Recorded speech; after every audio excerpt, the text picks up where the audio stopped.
매일 성경과 함께하는 오늘의 큐티 시간입니다.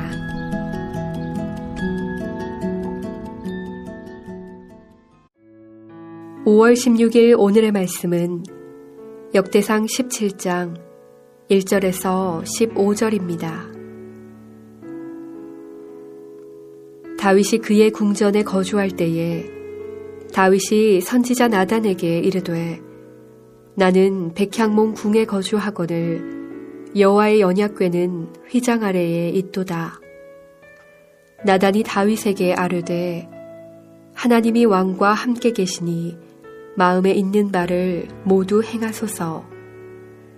그 밤에 하나님의 말씀이 나단에게 임하여 이르시되 가서 내 종 다윗에게 말하기를 여호와의 말씀이 너는 내가 거할 집을 건축하지 말라.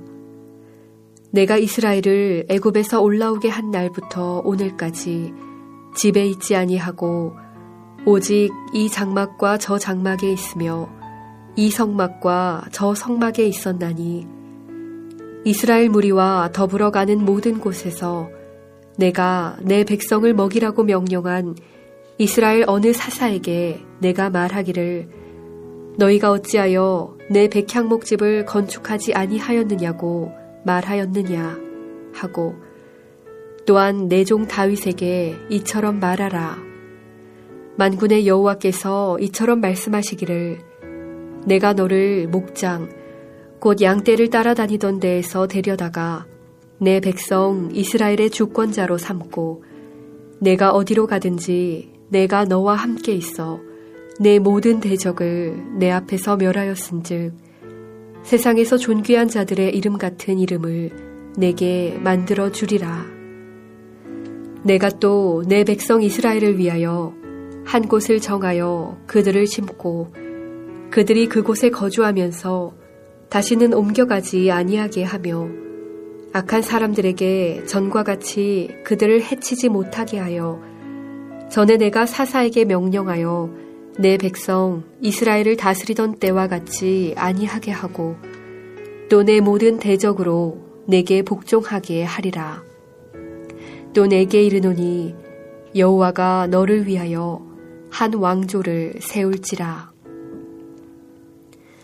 내 생명의 연한이 차서 내가 조상들에게로 돌아가면 내가 내 뒤에 넷이 곧 내 아들 중 하나를 세우고 그 나라를 견고하게 하리니 그가 나를 위하여 집을 건축할 것이요 나는 그의 왕위를 영원히 견고하게 하리라.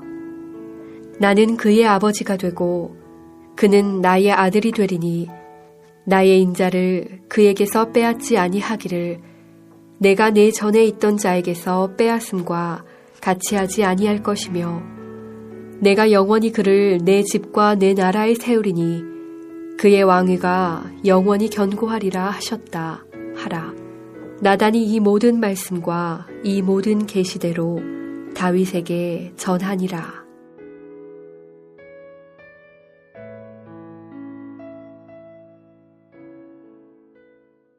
오늘의 말씀입니다. 사람들은 눈에 보이는 것에 주목합니다. 신앙도 크고 화려한 건물과 외관 등 눈에 보이는 것에 주목하기 쉽습니다. 하지만 하나님은 눈에 보이는 외관이 아니라 보이지 않는 영원한 하나님 나라를 약속하십니다. 오늘 본문에 등장하는 백향목은 고급스러운 목재입니다. 다윗은 화려한 궁궐에 거했고 하나님의 언약궤는 초라한 장막에 거했습니다. 다윗은 자신이 장막보다 더 화려한 궁궐에 거하는 사실이 부끄러웠습니다. 초라한 장막에 거하시는 하나님께 죄송한 마음을 가졌습니다. 선지자라고 온전한 것은 아닙니다. 나단은 하나님의 뜻을 분명히 알지 못한 채 다윗에게 조언을 했습니다. 그러나 오히려 하나님은 다윗의 성전 건축을 반대하셨습니다. 하나님은 사람처럼 고급스럽고 화려한 건물에 거하시는 분이 아닙니다. 하나님은 화려한 구조물을 원하지 않으십니다. 외적인 건물을 중시하는 것은 사람의 생각이지 하나님의 뜻은 아닙니다. 하나님은 사사들에게 백향목으로 만들어진 성전을 세우라고 명령하지 않으셨습니다. 하나님은 백성 가운데 거하기를 원하셨기 때문입니다. 다윗이 이스라엘의 왕이 된 것은 전적인 하나님의 은혜였습니다. 다윗은 하나님의 주권적 선택 때문에 이스라엘의 왕이 됐습니다. 하나님의 뜻이 아니었다면 다윗은 왕이 될 수 없었습니다. 그를 왕으로 세우신 분은 하나님이십니다. 다윗은 원래 들판에서 양을 치는 목동이었습니다.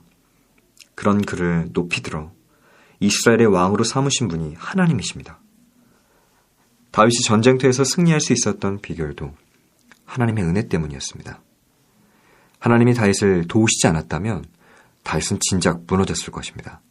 하나님이 다윗과 함께 계셔서 그에게 승리를 주셨습니다. 하나님은 다윗의 이름을 세상에서 가장 존귀한 자의 이름으로 만들어주기를 원하셨습니다. 다윗이 누리는 모든 것은 오직 하나님의 은혜였습니다. 사람이 자신의 공로를 자랑하지 말고 하나님께 모든 영광을 돌려야 할 이유가 여기에 있습니다.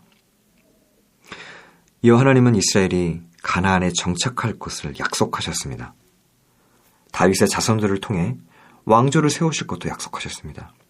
이 왕조는 다윗의 자손인 메시아 왕조를 의미합니다. 하나님은 다윗의 아들 중 하나가 성전을 건축할 것이라 말씀하십니다. 성전 건축은 1차적으로 솔로몬이 담당합니다. 하지만 이것은 장차 오실 예수 그리스도께서 세우실 영원한 성전을 의미합니다. 유다 왕국은 바벨론에 의해 멸망을 당합니다. 그러나 다윗의 자손 메시아 왕국은 영원합니다. 이 왕국은 쇠하거나 멸하지 않는 영원히 견고한 왕국입니다. 하나님은 그리스도의 아버지가 되시고 그리스도는 그의 아들이 되십니다. 예수 그리스도의 영원한 왕국을 세우시는 분은 오직 한 분, 하나님이십니다. 하나님은 다윗을 통해 장차 이루어질 영원한 왕국을 약속해 주신 것입니다. 사랑하는 성도 여러분, 다윗 왕국은 다윗의 힘과 지혜, 노력이 아니라 철저히 하나님의 은혜로 세워졌습니다. 다윗의 능력이나 공로로 다윗 왕국이 세워진 것이 아닙니다. 다윗 왕조는 영원한 메시아 왕국의 모형입니다. 하나님은 다윗 왕조를 통해 영원한 그리스도의 왕국을 세우고자 하십니다. 비록 육신의 다윗 왕조는 무너졌지만 예수 그리스도께서 세우신 메시아 왕국은 영원히 견고합니다. 우리도 마찬가지입니다. 우리를 통하여 일어날 하나님 나라는 오직 하나님의 은혜로만 세워집니다. 오늘 이 말씀을 붙잡고 나를 통하여 하나님의 나라가 일상 가운데 하나님의 은혜로 세워지기를 간절히 기대하고 소망하는 오늘 하루를 살아가시기를 주님의 이름으로 축복합니다. 함께 기도하겠습니다. 살아계신 하나님, 나의 나 된 것은 오직 하나님의 은혜입니다. 날마다 하나님의 은혜를 구하며 하나님 나라를 소망하며 살아가게 하여 주시옵소서. 살아계신 예수님의 이름으로 기도합니다. 아멘.